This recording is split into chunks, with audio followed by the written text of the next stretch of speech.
Karena dengan berkuasanya Al-Jawlani ini menjadi ketakutan bagi semua negara yang berkepentingan dengan Suriah. Kenapa gitu? Ya, karena itu merupakan pembuktian dari hadis-hadis Rasulullah SAW bahwa akan kembali ke tangan Islam. Begini, saya merinding ketika 28 November Halab dikuasai oleh Al-Jawlani, HTS, Hayat Tahrir Sham.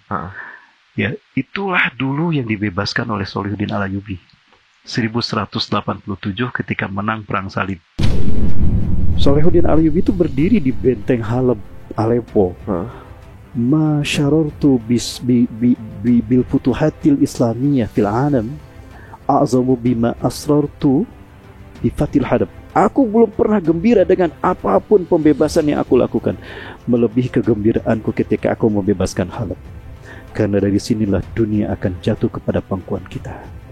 Betul, tidak lama setelah Aleppo dikuasai oleh siapa?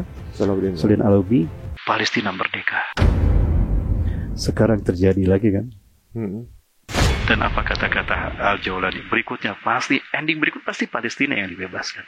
Dan di zaman kita, kita ini akumulasi semua kesesatan umat di zaman dulu ada zaman sekarang. Itulah kenapa memang lebih hebat daripada sahabat. Yang kita hadapi adalah semua fitnah di zaman para nabi dan rasul, bayangkan. Dan Allah buktikan, cukup dengan kamu ikut Quran Sunnah, kalian tidak akan kena hancur. Kalian akan menang. Iya ya, di zaman sekarang kalau untuk lomba-lomba banyak-banyakan fitnah sekarang di jari zaman Nabi dulu ya. Akumulasi semuanya ada. Ada semua ya. Makanya satu langkah saja bagi Allah untuk menghancurkan semua fitnah ini. Dicabut teknologi dari muka bumi.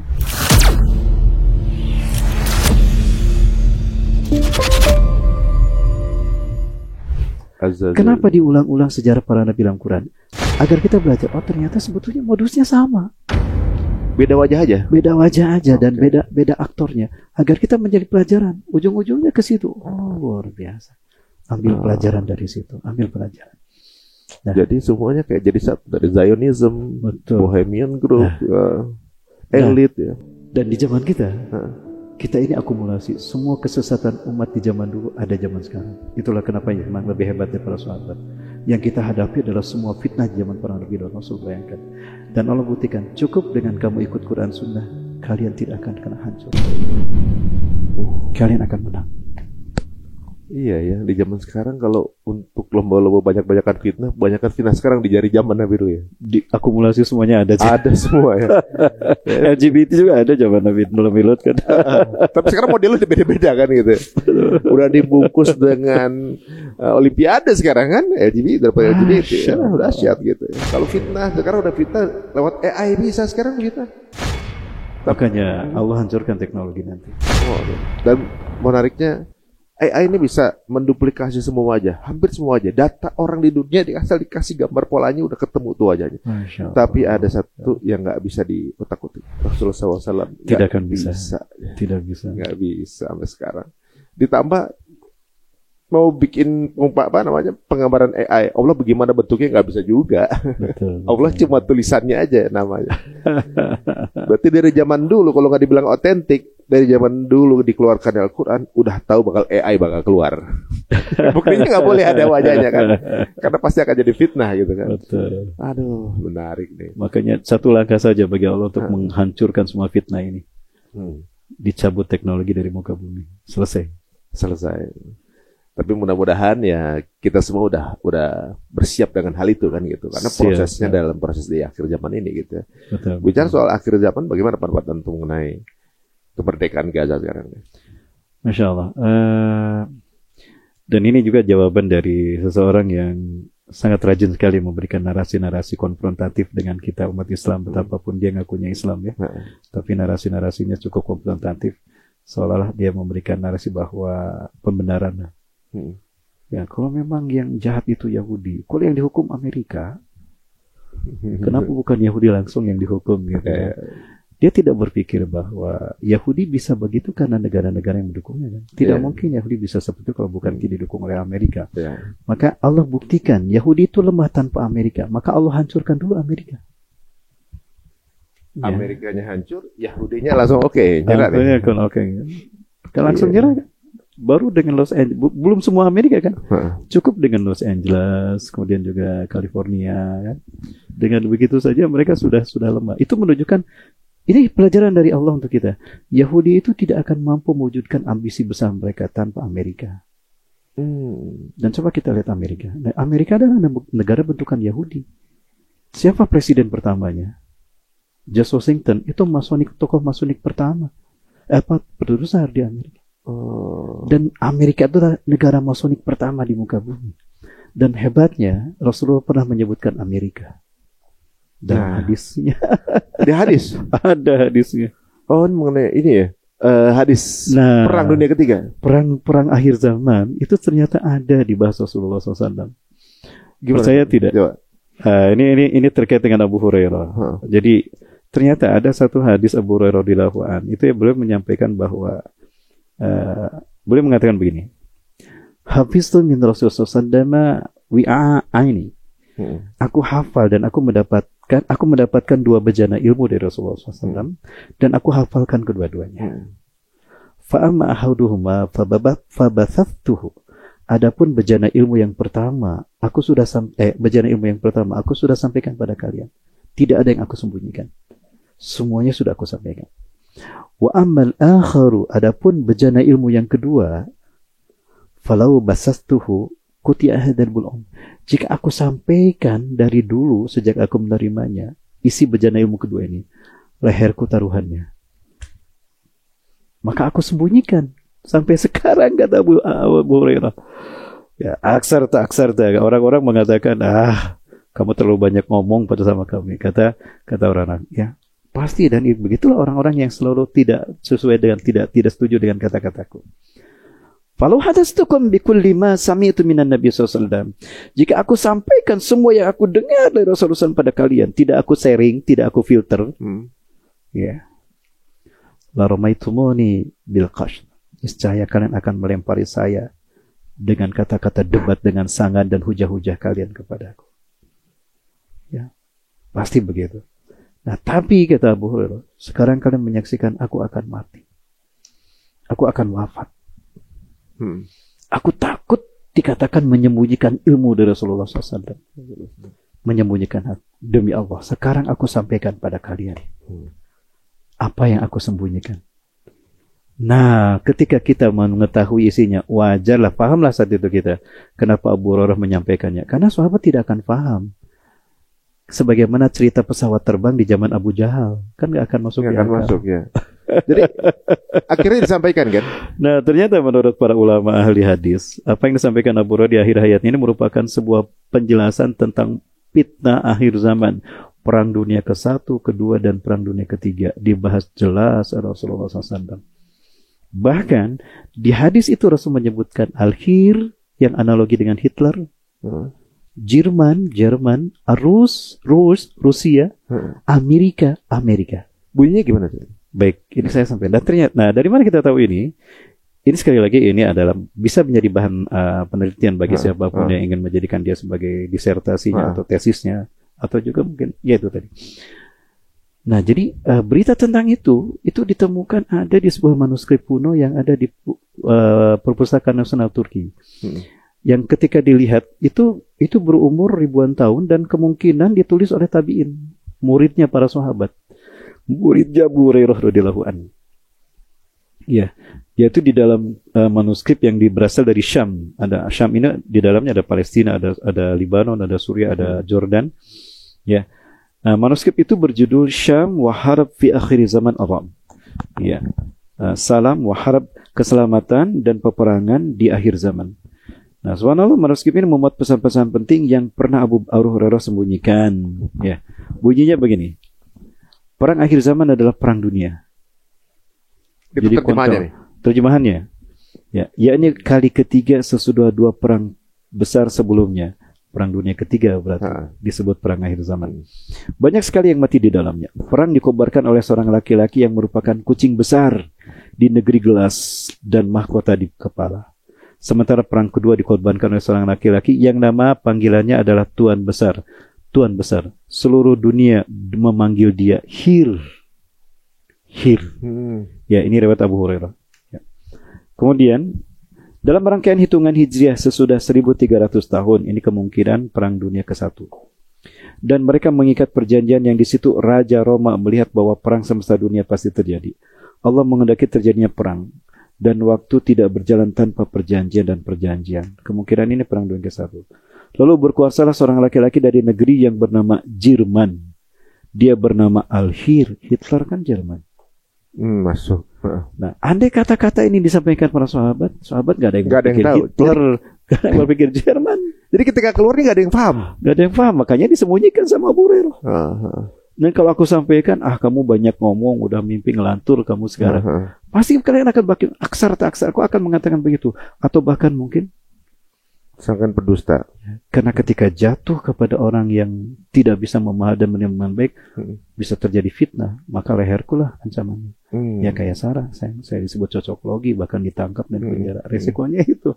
Tapi sekarang sudah mulai terbukti. Kemana? Satu persatu mulai kebuka. Satu persatu terbuka. Kemana orang yang dulu bilang cocoklogi? Sembunyikan sekarang, karena sudah dapat jatah mereka. Udah dapat jatah gue. Waktu kemarin awal perang Palestina juga kan dibilang Palestina akan menang, begitu kan? Suatu saat akan menang. Itu kan pada mengejek semua kan. Tapi sekarang udah kebukti. Ini kemenangan kecil baru ya. Hebat ya. Kecil, setahun lebih dibantai. Dan itu dibantu dunia. Gak terkalahkan. Keluar katanya pasukannya masih banyak. Gitu ya. Betul. Bahkan tuntutannya minta dibebaskan 1.000 tahanan lawan 33 doang. Ini. Itu menunjukkan kita lebih berkualitas, orang Palestina lebih berkualitas dari orang mereka. Iya benar. Satu aja harganya mahal kan. Satu orang itu banding 300. 1 banding 300 perang Badar tuh. Perang Badar benar juga. Yang menentukan Islam. Sejarah bisa masuk lagi. Allah Akbar. Lanjut. Ya. Ia ingin menguasai seluruh dunia, memerangi sebuah bangsa di negara dari salju dan kebaikan. Ia bergerak dengan murka Allah. Sesudah beberapa tahun api menyala. Api identik dengan bom. Bom memunculkan api pembakaran. Ia ingin membunuh rahasia Arush atau Arus. Pakai sya atau pakai sin. Arush atau Arus. Arus Rusia. Stalin, Lenin. Allah membuatnya hina dalam perang dan ia tidak memperoleh kemenangan. Kemudian Allah menghendaki Mesir memperoleh kemenangan di bulan-bulan yang mereka cintai, dan itu adalah untuknya. Mesir diterima sebagai pemelihara Al-Bait dan Arab dengan seorang laki-laki yang bernama Sada dan ayahnya bernama Anwar Sadat. Akan tetapi ia berdamai dengan pencuri Masjidil Aqsa di negeri Al-Hazin, Camp David. Mesir berkhianat kan. Sejak pengkhianat itu Palestina jatuh ke Israel. Perang Yom Kippur. Mulailah terjadi okupasi Palestina yang diambil. Dataran tinggi Golan. Inggris, Prancis bagi-bagi. Palestina, Jordan, Inggris, Libanon, Suriah, Prancis. Perjanjian itu tadi 1916. Ya. Subhanallah. Baik, di Irak muncul seorang laki-laki yang bertindak sewenang-wenang. Titik, artinya teks hilang. Dan titik, teks hilang. Sufyani. Jadi waktu di hadisnya ini manuskripnya hilang teksnya. Ya, yang ketika ditemukan ini sebagian teksnya sudah hilang. Kan sudah berumur abad 2 Hijriah. Ya, abad 2 Hijriah, 200 Hijriahan lah. Ada data yang hilang. Di salah satu macamnya terdapat tanda sedikit kemalasan. Namanya As-Saddam, Irak Saddam Hussein. Ya, ini penghancur orang-orang yang bersekutu untuk menentangnya di Kuwait kecil yang dimasukinya. Perang Kuwait dengan Irak. Ia adalah Mahdun. Tidak ada kebaikan bagi Sufyan kecuali dengan Islam. Sufyan apa? Sufyan itu keturunan Abu Sufyan. Ada kemungkinan Saddam Hussein adalah keturunan Abu Sufyan. Suriah, Irak itu keturunan Abu Sufyan. Karena Muawiyah bin Abu Sufyan kan hijrah ke Suriah. Lalu menguasai Baghdad. Ya, dari situlah keturunan Muhammad Abu Sufyan. Maka disebutnya Sumani. Termasuk siapa? Bashar Asad. Sufyan juga. Ya. Tidak ada kebaikan bagi Sufyan kecuali dengan Islam. Maka Saddam Hussein itu dia menguasai Islam. Maka betul kan di akhiratnya beliau luar biasa. Ya. Ia baik dan buruk. Dan kecelakaan bagi pengkhianat Al-Mahdi yang terpercaya. Dalam rangkaian hijrah 1400 tahun dan hitungan 2 atau 3, ada data yang hilang. Al-Mahdi Al-Amin keluar dan memerangi seluruh dunia dan menghimpun orang-orang sesat dan dimurkai Tuhan. Dan orang-orang yang tersesat dalam komunikasi di bumi Isra dan Mi'raj disebutkan bumi Isra dan Mi'raj. Artinya sangat benar peristiwa Isra Mi'raj ini, ya, dan dia mengambil detrogonnya adalah Palestina, ya, di tepi bukit Majidun, Majidun itu tempatnya. Gunung itu orang-orang mereka menyebutnya Urah. Urah Majidun. Maka para ulama ahli politik dan ulama dunia menyebutnya Armageddon. Dalam perang itu keluar seorang dalam perang di Armageddon itu, perang penentuan untuk perang berikutnya, keluar seorang ratu dunia, pelaku makar dan pelacur. Namanya Amerika. Pelacur ratu dunia. Patung Liberty. Patung Liberty raja apa ratu? Ratu dunia. Emang kemana-kemana ya memang kan Amerika tuh kan, kesana kemari melacur, kesana kemari, sana temenan sini, ambil keuntungan. Allah. Ditulisnya Amerika. Mudah-mudahan ada waktu kita ke Turki, kita lihat manuskripnya langsung, nanti kita lihat. Di museum apa saja? Museum Nasional, The National Museum of Turk. Yang ada di Turki, Istanbul apa di Ankara? Kemungkinan yang tidak jauh dari Hagia Sophia. Masih di Istanbul mungkin. Oh, yang itu dong, yang ada apa namanya, peninggalan Nabi bukan? Iya. Ini Topkapi. Yang sebelah kiri, kalau kita masuk, pokoknya yang sebelah kiri ujung terus itu nanti ke Hagia Sophia itu.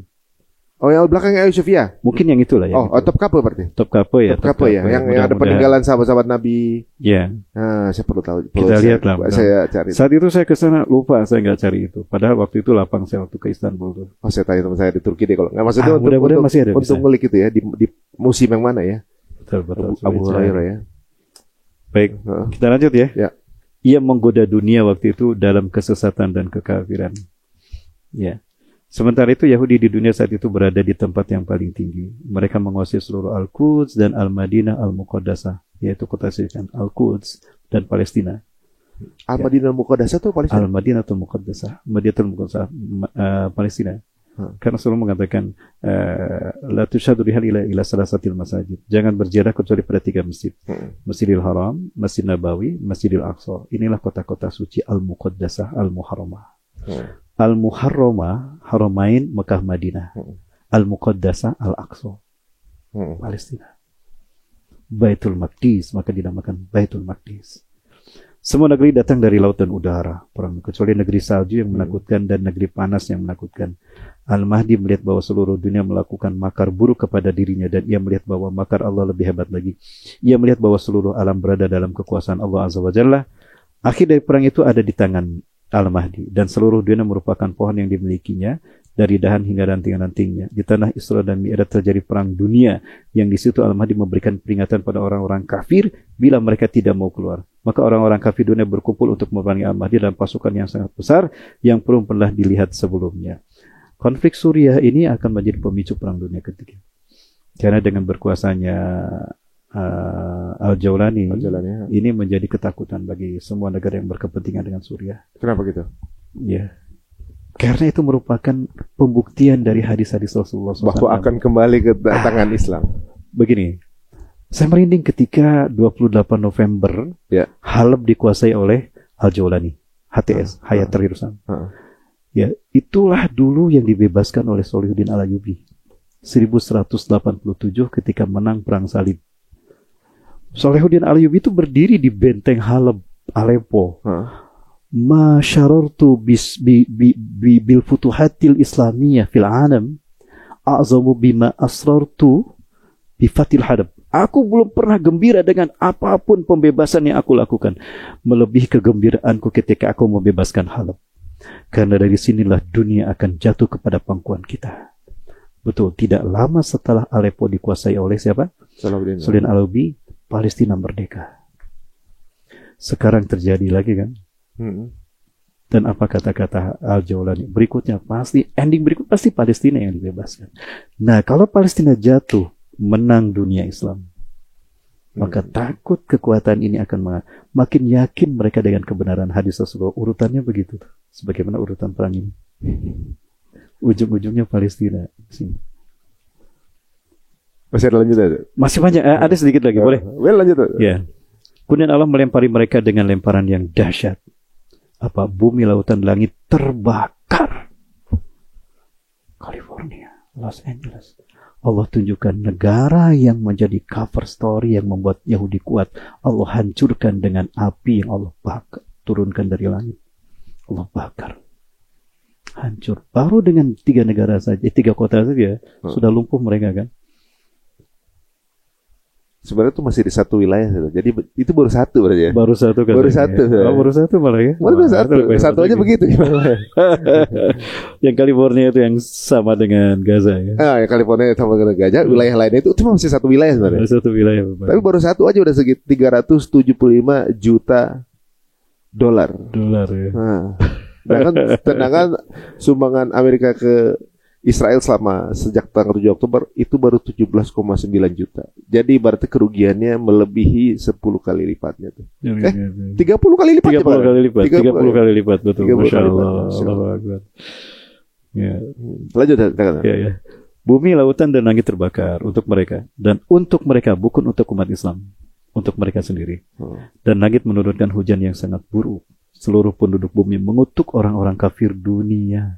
Seluruh penduduk bumi mengutuk mereka kan? Sekarang pembela Palestina semua mengutuk Yahudi. Dan Allah mengizinkan lenyapnya seluruh orang kafir di perang Dajjal, dan perangnya terjadi di negeri Sam, Palestina, Suriah. Jadi kalau dulu dan sekarang berhasil itu internal Suriah, maka berikutnya Suriah harus berhadapan dengan kekuatan dunia. Maka ini syarat kita berada di titik kebangkitan Islam. Inilah episode terakhir pertarungan antara hak dan batil yang tadi sejak mulai iblis dan Dajjal. Subhanallah. Sabar aja berarti. Betul. Dan itu yang Rasul katakan ketika Isra Mi'raj kan. Sobron ya ala yasir fa inna maudakumul jannah. Mungkin sekarang yang kita katakan sabar ya wahai penduduk Syam, tempat kembali kalian adalah surga. Syekh Riyad Orzazi membuktikan di Gaza darah-darah syuhada menyeruak harum minyak kasturi. Pintu surga terbuka di Gaza. Sampai situ manuskripnya. Dan kejahatan titik selesai. Hilang tulisannya ya. Hilang. Kayaknya jadi penasaran kalau ke Turki saya mau cari itu ya. Kemudian kita foto ya menjadi mungkin jadi diskusi kita semua. Teman-teman yang menyaksikan ini boleh percaya boleh enggak. Ini kita bebaskan teman-teman semuanya ya. Dan kalau misalnya gini, mungkin banyak juga mungkin yang masih nggak percaya, itu nggak ada masalah. Karena yang sebelumnya pun banyak yang dulunya nggak percaya sekarang kejadian. Betul. Jadi hadis Nabi nggak pernah bohong. Hadis Nabi yang dulu ketika keluarnya karena belum sampai waktunya, kemudian disangsikan itu nggak sesuai dengan logis, itu halu segala macam. Seperti Abu Hurairah ketika mutakatun tadi bilang halu kan, bilang gitu kan. Takut dibilang begitu kan. Seperti halnya di awal-awal membicarakan hadis-hadis ini, antum juga dibilang begitu kan. Sekarang satu persatu terbuka. Dibilang cocok logi juga. Jadi kalau kita lihat ya, ibaratnya kayak dulu zaman awal perang. Bukan perang jatuhnya ya, awal Tufan al-Aqsa, bagaimana terbantainya Gaza segala macam. Narasi kita yang kita mungkin ini akan berakhir dengan kemenangan Palestina, kan begitu. Dari awal udah ngomong begitu. Itu kolom komen datanya, faktanya yang mati ribuan bro, gitu. Dari mana menangnya bro, jangan halu bro, gitu kan, digitu bro. Ntar juga dikit lagi Gaza juga habis gitu, selalu ngomongnya gitu kan. Nggak sesuai fakta, halu lu mau menang kayak gitu sekarang. Kejadiannya sekarang bahwa ceasefire yang menentukan poin by poin adalah pejuang Palestina membebaskan 1.000 berbanding dengan 33 dan mundurnya pasukan-pasukan dari wilayah Gaza. Dan itu memang dan menunjukkan ketika para pasukan perjuangan ketika udah sebelum ceasefire nggak berbuat apa-apa dulu, biar nggak melanggar sesuatu. Udah dipancing nggak keluar gitu kan, dipancing nggak ada yang keluar. Ketika jam 8 pagi penentuan ceasefire, keluarlah semua ternyata segitu banyak. Ya, kemudian media-media Israel saya baca itu marah dengan pemerintahannya. 1,5 tahun ngapain aja mereka masih segini banyak. Dan ini mereka hadapi ya, ternyata baru 5.000 orang. Baru 5.000 pasukan Hamas. Jumlah mereka ada 50.000. Ini pengakuan dari salah seorang Yahya Sinwar, Al-Syahid, Ismail Haniyah. Termasuk dari siapa? Abu Badah Mujarrah.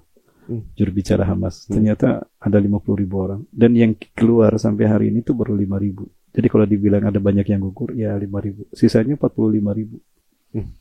Sekarang ketika ceasefire terjadi dan gitu, mereka muncul keluar sekarang. Keluar. Itu sengaja. Nih, kalian kalah, kami baru keluar. Wah, di situ. Maka tidak salah ketika tokoh-tokoh di Yahudi sendiri di Israel mengatakan, ya, sampai kapanpun kalian dan Benyamin Netanyahu tidak akan bisa menghilangkan Hamas. Joe Biden ngomong juga. Betul. Joe Biden ngomong ketika diwawancara di White House yang dia mengatakan bagaimana mengalahkan orang-orang yang ada di dalam tunnel, yang ujung tunnelnya aja kita nggak tahu ada di mana. Dia sendiri ngakuin nggak mungkin ngalahin mereka. Dia ngomong ke Bibi kayak gitu. Dan kok dia ngomong gitu ya? Kok dia ngaku itu? Yang jadi penguatan juga ada salah seorang ahli orang Yahudi juga yang mengatakan bahwa ini adalah fase akhir dari Zionism. Udah ada belum sih dia? Belum. Ini yang saya pernah lihat itu yang Rabi Yahudi yang marah-marah di sinagoga. Itu teman-temannya dipukulin. Iya. Inilah yang akan membuat Tuhan menghukum kita.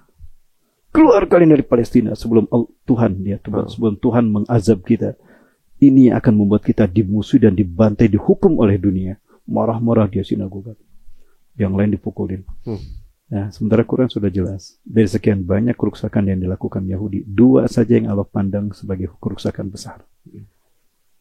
Ya, yang pertama sudah terjadi, yang kedua. Dan setiap kerusakan yang mereka lakukan, hukumannya kontan. Dan siapa yang akan menghukumnya? Ibadah dan uli ba'sin syadid. Hamba-hamba kami yang punya kekuatan yang dahsyat. Dulu, kerusakan pertama yang mereka lakukan, mereka dihukum oleh 3 bangsa. Mesir, Assyria, dan Kaldani. Irak, Suriah, Mesir. Nah, nanti pun 3 pasukan yang akan aku kirimkan untuk menghancurkan mereka. Ahlu Syam, Khurasan, dan dari timur. Asia Tenggara kemungkinan. Karena dari semua wilayah yang belum Allah pilih untuk memimpin kebangkitan Islam, Asia Tenggara. Syam berhadapan dengan Yahudi dan Israel. Khurasan berhadapan dengan Rusia dan Amerika. Afghanistan. Timur berhadapan dengan siapa lagi kalau bukan orang Asia ya? Yang bingung ya saya mengucapkan. Ya. Inisial aja tak? Matanya sipit, kulitnya merah kata Sigorul Ayun. Juludum ahmar, zulfal unuf, wajhum kalmadin mutlaq. Matanya sipit, kulitnya merah, hidungnya agak pesek dan wajahnya lebar. Itu yang akan mereka datang dari wilayah yang dingin, pakaian mereka penuh dengan bulu, sandal mereka penuh dengan bulu juga. Dan mereka menguasai Asia, bahkan dunia. Berarti menghadapi orang Asia juga nih. Betul.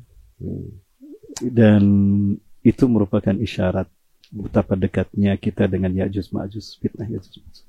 Dan itu yang Rasul sampaikan. Kesaksian dari ini di Madinah ya, dari Zainab binti Jahash radhiyallahu anha. Beliau tidur bersama Rasulullah SAW. Rasulullah terbangun di tengah malam, di menjelang subuhnya. Dia seperti yang melantai air. La ilaha illallah. La ilaha. Wailun lil Arabi min syarrin qad iqtaraba. Tidak ada Tuhan selain Allah. Celakalah bagi bangsa Arab karena keburukan yang telah mendekat pada mereka. Futihal yaum min radmil Ya'juj wa Ma'juj mislah hadhihi. Celakalah bangsa Arab karena keburukan yang telah akan menimpa mereka. Telah terbuka Ya'juj Ma'juj, lubang Ya'juj Ma'juj sekarang sebesar ini. Ya, Abu Sufyan As-Sawri melingkarkan seperti mencontohkan. Itu 14 abad yang lalu, 1400 tahun yang hari ini. Pertanyaan saya, siapakah yang disebutkan oleh bangsa Arab oleh Rasulullah saat itu? Bangsa Arab. Palestina? Arab. Suriah? Libanon? Irak? Afghanistan? Bangsa Arab. Sekarang hancur mereka kan? Yaman? Nah, subhanallah. Jadi peristiwa-peristiwa besar ini sekarang sudah di ambang mata. Apalagi yang menariknya, kemarin dibebaskan Aleppo itu, tempat 100 tahun kebangkitan Islam. Pas banget ya? Pas, kan 100 tahun kan? Secara 2024 Hijriah. Kalau kita secara Masehi, ke Turki kan 1924. Ini bukan cocok lagi. Andai kata yang diambil itu angka 1924. Tambah 100 kan 2024. Dan pas di penghujung 2024 November 8 Desember Suriah Damaskus dikuasai, maka total Suriah 8 Desember. 28 Novembernya Aleppo. Oh, masih 2024 itu ya? Masih 2024 kan. Ini proses berjalan ya. Dan kenapa Aleppo yang jadi tolak ukur? Karena di Aleppo itulah nanti turunnya Nabi Isa. Pertemuan antara sang kampion kesesatan iblis dan Dajjal dengan Nabi Isa alaihissalam. Kemudian munculnya Zarna bin Bar'ala, Nabi Khidir yang katanya masih hidup. Kebayang para Nabi dan Rasul. Saya membayangkan itu, teringat kepada Lord of the Ring. Ini Lord of the Ring kayaknya ngambilnya dari situ. Narasi perang akhir zaman. Benar, udah gitu musuhnya mata begitu kan? Wah, sama lagi Sauron ya. Api dan matahari. Mata, yang satu mata siapa? Yudas Iskariot. Yang api itu Ajazil. Digabung sekalian itu ya. Oh iya, begini tangannya mata gitu ya. Waduh. Sebenarnya yang bermain dengan bahasa semiotik dari mereka sendiri kan sebenarnya. Ketika kita yang membaca dianggap cocokologi. Dan Bill Gates itu dia jadi gini, saya curiga pasti ada seseorang yang membentuk Bill Gates secerdas itu dan sekuasa itu dan nyaris tanpa kendala, tanpa ada yang berhasil untuk menjatuhkan dia. Dia punya coachnya siapa gitu ya? Coachnya ini siapa? Nah, beliau menggunakan sistem fonetik. Coba lihat sistem fonetik dari Microsoft. Itu menggunakan biblical theory. Biblical theory. Dan itu syarat dengan simbol-simbol kabalis, Freemason, Lucifer. Pantesan waktu. Dan itu konspirasi banget. Dan itu futuristik. Simbol-simbol itu, dan itu ngait dengan hal-hal yang distimuluskan lewat media, seperti The Simpsons Family, kemudian juga Illuminati Card Game. Itu kan yang simbolkan peristiwa-peristiwa besar, pandemi dan sebagainya, yang sebelumnya dan ternyata terjadi dengan izin Allah ya terjadi. Pandemi terjadi, WTC dihancurkan terjadi, Pentagon hancur. Itu ada dalam Illuminati Card Game. Ya, Stephen Jackson tahun 1995 dia bikin kartu. Sebelum kejadian udah dibuat. Sebelum kejadian. WTC aja ada di situ. Yang berikutnya itu adalah Big Ben hancur. Dan apa yang digambarkan oleh The Simpson Family ada di Illuminati Card Game. Itu kayak ejek-ejekan ya kalau Bart Simpson deh kayaknya. Iya. Tapi itu sebetulnya test water. Iya. Ketika orang paham gak gitu ya? Jadi mereka ini kan punya agenda nih untuk menguasai dunia. Seberapa banyak sih dari dunia yang ngeh tentang agenda mereka, maka dia berikan tes water. Ternyata yang respon paling URB sedikit. Berarti isinya kode gitu ya. Kode. Kita masih aman lah. Ternyata hanya sedikit. Ketika narasi orang-orang yang paham itu akan menyerang mereka, gampang. Munculkan aja orang yang bisa dibayar. Cocok logi lo. Ketika ada tesis, dilawan dengan antitesis. Seperti itu. Padahal kalau mereka buka begitu, kita bisa baca polanya sebenarnya. Sebetulnya kita bisa baca polanya. Dan itu nyambung dari dulu sampai sekarang. Benang merahnya. Luar biasa. Wah, menarik juga ya. Jadi kayak, kalau nggak salah tuh ya, waktu itu pembicaraan mengenai 9/11. Yang pesawatnya yang dipakai itu ternyata diketik pakai keyboardnya si wordnya buatan Bill Gates itu keluar bahwa ternyata dari nomor angka itu udah ada rencana dari situ polanya membentuk pesawat sama gedung kan, dan itu dibenarkan oleh Nicholas Rockefeller. Nicholas Rockefeller dia membenarkan itu kita kok yang ngerjain. Kalian nggak akan menemukan di gua-gua, maksudnya Kandahar, Afghanistan tuh nggak ada, karena usamanya ada di Dubai kok. Dan itu dibahas oleh John Spielberg. Itu dari jurnalis John Spielberg ini adalah Spielberg ya. Beliau dari Australia, beliau bagus tuh. Beliau jujur, fair, beliau mengatakan bahwa sebetulnya tidak ada perang melawan terorisme. Isu perang melawan terorisme itu bohong. Yang ada adalah perang menggunakan alasan teroris. Dan umat Islam adalah korban dari isu terorisme terbesar di dunia. Korban terbesar dari isu terorisme. Perlu saya cari itu kayaknya tuh bukunya tuh. John Spielberg ya. Jurnalis dari Australia. Dan dia berani mengatakan. Dan bagus juga ya kalau di Indonesia Dr. Adian Husseini. Usama bin Laden versus Amerika. Itu fakta-fakta aktual yang membuktikan bahwa Usama tidak terlibat. Semua itu adalah narasi yang dibuat dengan judul terorisme. Ujung-ujungnya apa? WTC dihancurkan, Amerika butuh minyak. dan minyak terbesar ada di Afghanistan dan ada di Irak. Bagaimana bisa minyak Afgan dan Irak ngalir sementara di Afghanistan ada Mullah Umar dengan Talibannya dan ada Usamah di sana, di Irak ada Al-Qaeda, ada Saddam Hussein-nya yang jelas musuh mereka. Gimana caranya? Hancurkan WTC, tuduh mereka teroris, maka dengan bendera PBB seolah-olah mereka masuk ke dalam situ. Masuk itu. Oh, playing bener.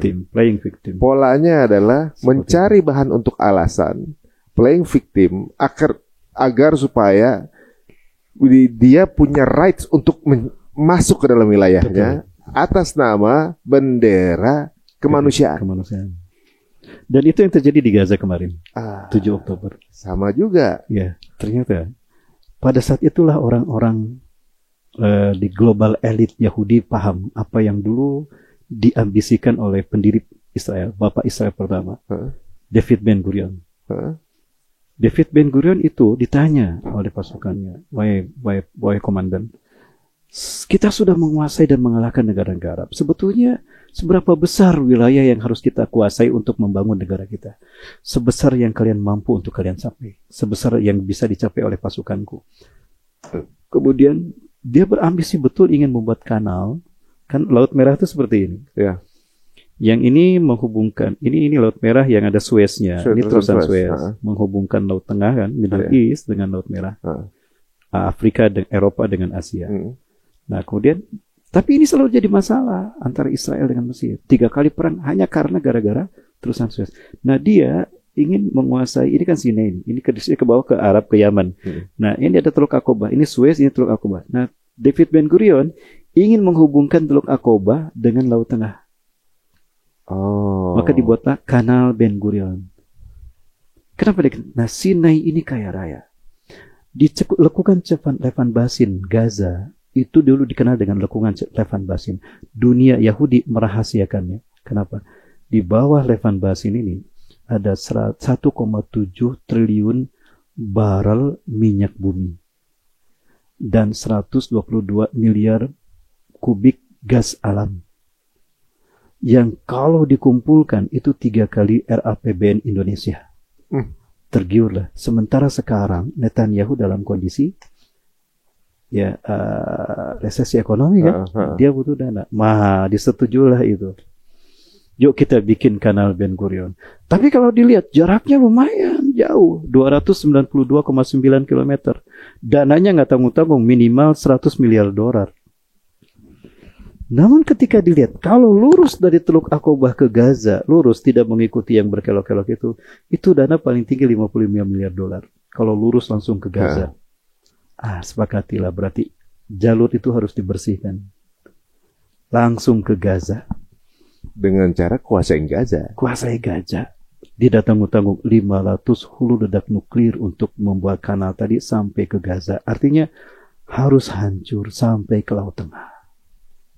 Berarti alasannya bisnis juga. Sama dengan 911. Bayangkan, hanya demi minyak bumi serakahnya mereka. Mereka bantai manusia. Dan saya melihat tidak ada kerusakan yang lebih besar daripada kerusakan ini. Ada kemungkinan ini kerusakan yang kedua yang akan betul-betul membuat mereka habis di muka bumi. Ya. Ini adalah pembantaian terbesar dalam sejarah umat manusia yang terdokumentasikan. Jadi sebenarnya kalau kita lihat bahwa siasat licik mereka ini mulai terbuka. Jadi mulai apa yang sudah disusun oleh leluhur mereka, ya maksudnya fitnah Zionism yang pelan-pelan segala macam, sekarang sepertinya kayak tabirnya kebuka. Orang tahu siapa evilnya, siapa penjahatnya di dunia ini, langsung pada tahu. Dan image kekuatan mereka pun ternyata runtuh kan gitu. Kekuatan yang seperti apa gitu kan, dengan senjata super canggih, adidaya, nggak bisa ngalahin yang satu kecamatan itu. Bahkan nggak usah begitu. Andai ke negaranya diserang pun mereka belum tentu bisa mempertahankan diri. Karena apa? Kebakaran aja susah. Kebakarannya nggak selesai. Aneh apinya itu ya. Apinya aneh lagi. Nggak padam-padam kan gitu. Apinya dari entah ada yang dari langit, dari mana itu kan jadi masih diskusi belum ketemu sampai sekarang. Itu baru kebakaran. Gimana kalau diserang habis-habisan kan gitu kan. Jadi sekarang ini justru membuka sekarang sepertinya baru pada percaya diri bahwa semua yang biasanya dilihat ada satu kedikdayaan, Sekarang ternyata nggak begitu dikdaya. Dan kemarin sempat mau cari gara-gara ke Lebanon atau juga ke Syria gitu ya, agar Amerika kemudian bisa ikutan perang di situ. Nggak dapat alasannya. Iran juga nggak bergerak kan? Nggak dapat alasannya. Jadi nggak ada alasan seperti zamannya Irak atau zamannya Osama kemarin kan? Karena nggak ada perangnya gitu. Malah hasil di mata dunia Israel lah jadi pencari gara-gara. Betul. Ini menarik ya guys. Apa yang diungkapkan Ustaz tadi dari hadis tersebut, satu persatu mulai terbuka ya. Jikapun teman-teman penasaran mungkin bisa terus dikulik ya. Dan saya juga penasaran juga sama manuskripnya untuk bisa kita lihat langsung. Iya, mudah-mudahan bisa ketemu ya. Ini kalau misalnya ada, berarti emang ini misalnya ungkapan langsung dari Rasulullah SAW, dan Rasulullah itu nggak pernah bohong.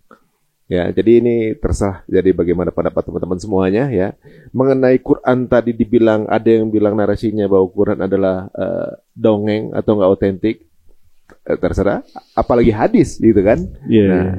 Jadi untuk teman-teman yang sekarang berpegang teguh dan juga masih bersabar di akhir zaman ini, orang-orang pilihan. Tadi Ustaz juga dibilang Rasulullah menjanjikan itu. Aduh, kayaknya banyak sekali yang belum kita obrolin saja. Termasuk tadi mengenai tubuh segala macam. Ini kayak banyak yang mau kita obrolkan nanti lebih detail ya. Dan kita ingatkan mau ketemu langsung sama Ustaz, datang ke Hijrah Hafiz Ramadan, insya Allah boleh juga kan hadir. Allahu Akbar. Kita bedah nanti. Betulkah ada tanda-tanda kekuasaan Allah? Dari situ ya Allah, dahsyat Islamnya, scientific habis. Bayangkan terkait dengan Islam berbicara tentang hukum kekekalan energi. Dari situ saya, ini maksud hukum kekekalan energi. Mulai dari syahadat sampai haji itu energi semua. Salat Allah. Nanti kita bedah di Hijrah Fest. Aduh nih. Tunggu di Hijrah Fest insyaallah. Makin menarik ya guys ya. Jazakallahu khairan satu waktunya. Amin wa iyyakum, Allah yubarik fikum. Alhamdulillah. Amin.